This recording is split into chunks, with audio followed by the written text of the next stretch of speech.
মহিলা, কিশোরী ও সাংবাদিকদের অংশগ্রহণে এক অ্যাডভোকেসি ক্যাম্পেইন আজ খুলনা মহানগরীর একটি অভিজাত হোটেলের কনফারেন্স রুমে অনুষ্ঠিত হয়। এর উপর শুনুন আমাদের মহানগর সংবাদদাতার পাঠানো একটি প্রতিবেদন। বাংলাদেশ জার্নালিস্ট প্রোটেক্ট কমিটি ও কমিউনিটি ফোরামের সহযোগিতায় মহিলা, কিশোরী ও সাংবাদিকদের অংশগ্রহণে এক অ্যাডভোকেসি ক্যাম্পেইন খুলনার একটি অভিজাত হোটেলের কনফারেন্স রুমে অনুষ্ঠিত হয়। এই অনুষ্ঠানে নারী, কিশোরী ও সাংবাদিকরা বিভিন্ন সমস্যা তুলে ধরেন এবং তার সমাধানের উপায় নিয়ে আলোচনা করেন।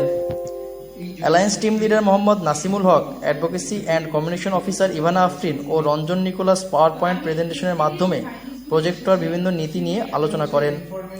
একটি বেসরকারি সংগঠনের নির্বাহী পরিচালক রেখা মারিয়া বৈরাগীর সভাপতিত্বে বাংলাদেশ বেতার খুলনার উপ আঞ্চলিক পরিচালক মোহাম্মদ মামুন আক্তার অনুষ্ঠানে প্রধান অতিথি হিসেবে উপস্থিত ছিলেন। এ সময় তিনি বলেন, পিছিয়ে পড়া নারী ও কিশোরীদের তথ্য পাওয়া, নিরাপত্তা নিশ্চিত করা এবং সমাজের দুর্বল জনগোষ্ঠীর অধিকার রক্ষায় আমাদের সকলকে একসঙ্গে কাজ করতে হবে। সরকারি হাজী মহসিন কলেজের ইংরেজি বিভাগের প্রধান মোহাম্মদ শেখ রাশিদুজ্জামান, হর্টিকালচার বিভাগের সহকারী অধ্যাপক মীর রিফাত জাহান উষা, সম্মিলিত নারী অধিকার সুরক্ষা ফোরামের সাধারণ সম্পাদক, বাংলাদেশ জার্নালিস্ট প্রোটেক্ট কমিটির সভাপতি ও সাধারণ সম্পাদক এ সময় উপস্থিত ছিলেন।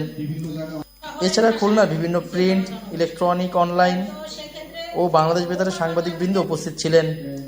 এই ধরনের ক্যাম্পেইন সামাজিক সচেতনতা বৃদ্ধি এবং অধিকার সুরক্ষায় মাইলফলক হিসাবে কাজ করে বলে সকলের প্রত্যাশা। মোহাম্মদ নুরুল আমিন, বাংলাদেশ বেতার, খুলনা।